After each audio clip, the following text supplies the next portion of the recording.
more successful, but Right. something along those lines where it gets rid of the physical media disc Hmm. completely. And yeah, you guys know I'm gonna probably be on the forefront of that because I have no room in my house anymore. At least no Yeah, more that I right. want to give up. So Yeah, I mean, I think it's going to be kind of tough to when you set out to be all digital. Sometimes what happens is then you see a physical copy of a game on sale somewhere, like Amazon will sometimes do these gold box sales, and then it's like, oh crap, I can get that for half price. And a lot of Right. times, when you see these digital games, I mean, they're trying to do some sales on the Vita with their digital games, but honestly, it's so lacking. I mean, this when you knock off like $5 or so, it's not going to really turn heads. And you know, Yeah. Yeah. I don't think that consoles are comfortable with the idea that, you know what, you can sell 5 games at full price, but sell 100 games at 50% off. They don't realize that in the end you'll make more money doing it that way, and they're not willing to. I almost feel like they think that devalues the actual value of content if they trim down the price. But I mean, in the end, Steam has benefited from this so much, like just chopping prices down and selling a lot more copies and getting attention to games that otherwise would go unnoticed. yeah, absolutely. I mean, it would be awesome if they wised up. Certainly, the rumored Steam console is supposed to be an upset in that regard, and then change how games are priced. But that's kind of the pipe dream right now. We don't really Right. have any idea if that's even feasible.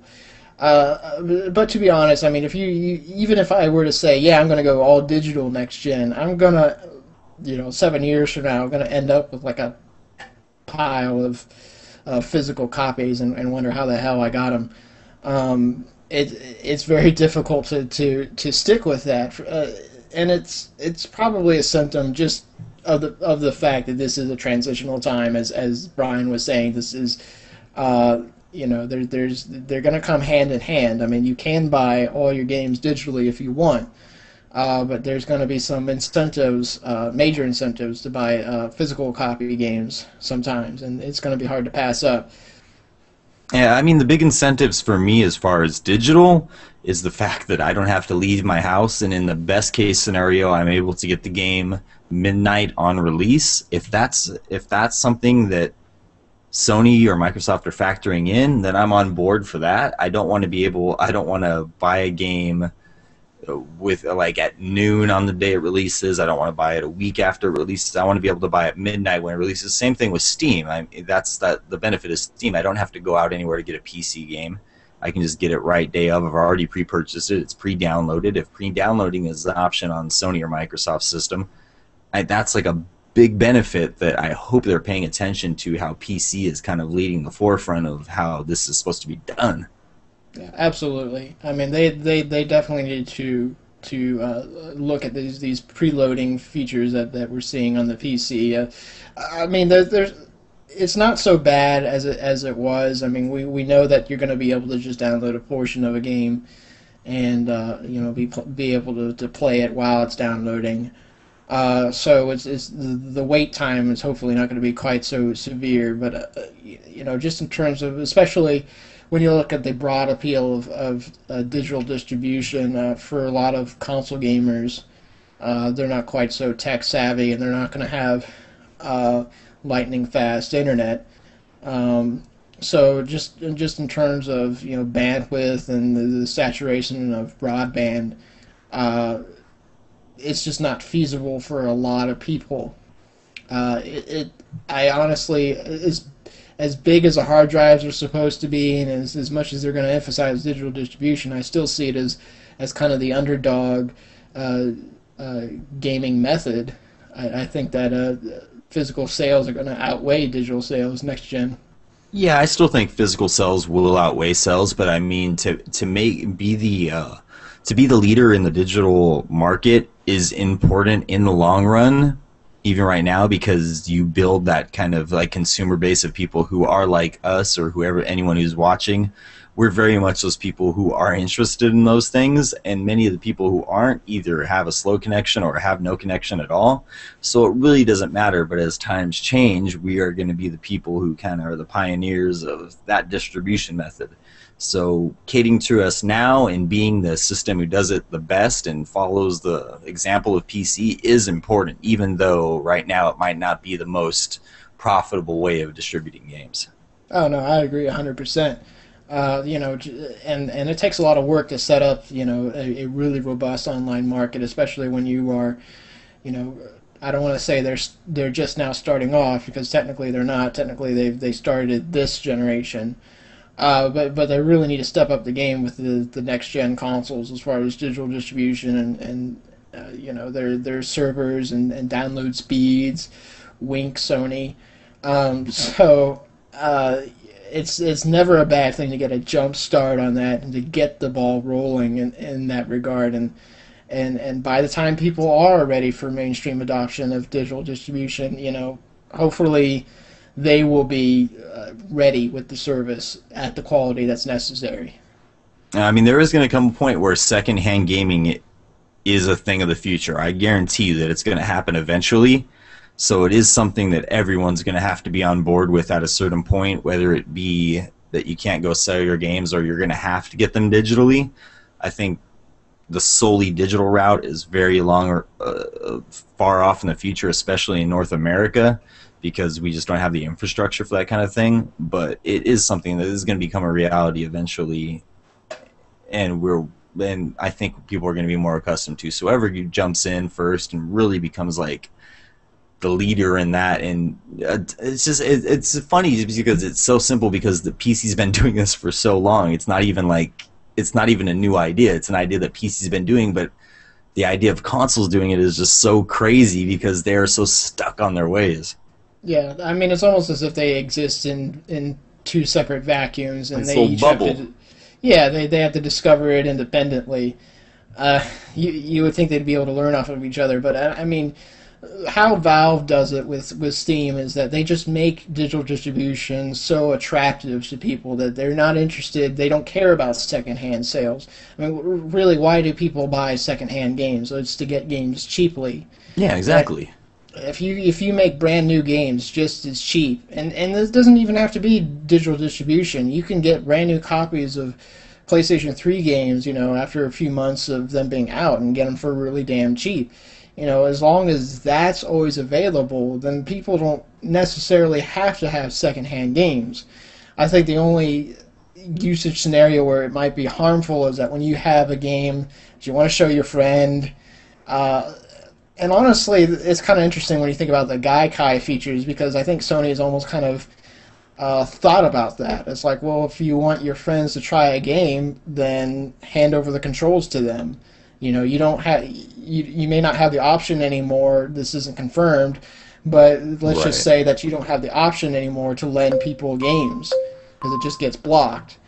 And then you have Gaikai where you can just say, here, just take over for me and see how you like it. That could be interesting. Yeah, no, yeah, definitely. I don't see them actually doing a situation where, oh, you don't have the game, oh, well, play mine for me. I just don't see that happening. I think it's going to have to be a situation where each person owns the game, because then you run into so many situations where people are not buying games because they can play their friend's game. There has to be limitations to it, no doubt about it. I mean, especially you're talking about like the preview system that they promised. I don't want to say they showed it, because they didn't show anything, but they promised this preview system that's supposed to be pretty much the full game, and you get to try it out, and you don't have to download it, and it loads instantly, which is really cool. Demos could be another way of enticing people to play these games, and another way to fight piracy as well. Because a lot of people use the excuse, well, I want to try the game first before I buy it, and there wasn't a demo available, or the demo sucked or something, They're just trying to whittle down the excuses that players have for secondhand games or piracy, and just make it attractive enough to play these games legitimately. Yeah, And I think what it's that's gonna yeah. it's gonna come down to is kind of like the model that cable has adopted, where you see, or even Microsoft has adopted it, where you have a movie and they'll allow you to watch the first 10 or 20 minutes of the movie, and then at that point you can decide if you want to buy it. I think that's what the pre-play thing is. There's not going to be this full game that you're allowed to stream. There's going to be a small portion that they've coded, and you can stream that. It's going to make streaming a lot easier, and it's going to give you enough chunk to decide whether you want to play the game or not. And maybe they'll decide the best portion of the game that they're showing you, in much the same way that a demo works, but I think it's going to be more in terms of that. I don't think they're just going to... Well, I think it's going to be very limited. It could be as simple as, I think how OnLive works right now is that they don't create demo versions of games. They don't say, well, here's a slice of a level. They just say, here's a time limit. Right. And it makes it easier for developers to do it that way, because obviously demos, you almost have to, I don't want to say you have to develop them separately, but it does take a lot more work to just sit You have to there choreograph another situation just for a smaller chunk of time. yeah, just almost make another build of the game that's just like limited in scope. And I'm so glad it's going to be a thing of the past where you're sitting there downloading 3 gigabytes just to play a demo, because I am so over that it takes away all the spontaneity of wanting to try it out, and I'm really looking forward to it. It's like you said earlier, hopefully they deliver on these promises, because if they do, that's going to be great. I'm really excited about that. Yeah, these are important things that we need to do to catch up to the PC, but they need to happen in the consoles just so fucking we can earn a little bit of a... I'm going to say something kind of controversial right now. Honestly, it could be better than the PC if they actually have this all working the way they advertise in one service. I mean, Right. Not that it's a huge pain for some people, but honestly, let's face it, you have to load up all these different services on the PC to get equivalent features. I mean, just having a very slick interface and having it work properly, which is a tall order, especially for Sony, Right. just could be a huge boon for consoles. Yeah, definitely. If they can get everything tied into one area, and I mean, the benefit of PC is that it is so open-ended, and that you can like create the features you want. But if you could have everything that everyone needed in one tight space, and you can just kind of condense the important parts of what make a PC great as far as gaming, And make it intuitive. yeah, and make it really intuitive, then you have a recipe for success. Absolutely. Brian, I'm gonna move on to what we've been playing. Do you want to say anything else before we move on? Dude. All right, excellent. Let's move on, guys. Good topic, you guys. That's pretty awesome. Let's move on. Who wants to start with what we've been playing this week? I will, because I got the least to say. All right, beautiful. So basically, Debatable. I will fight you about this. Brian, you want to go first? I played Red Dead and Halo for like maybe an hour altogether. Bam! I would throw some Snap. footage, but there's not even enough The time original for that. Halo? No. All right, moving on to Nathan then. All right, well, I am a big fan of games that you normally have to pay for being given away for free. Nice. And there is a small game, indie game, on the Vita. They have this, the PlayStation mobile service, which is laughably limited right now, unfortunately. But there was like one game I wanted on it, pretty much, and lo and behold, they gave it away for free. So I'm like, kick ass. It is called Aqua Kitty Milk Mine Defender, and you should read. Oh wow, into... we have video of it. That's awesome.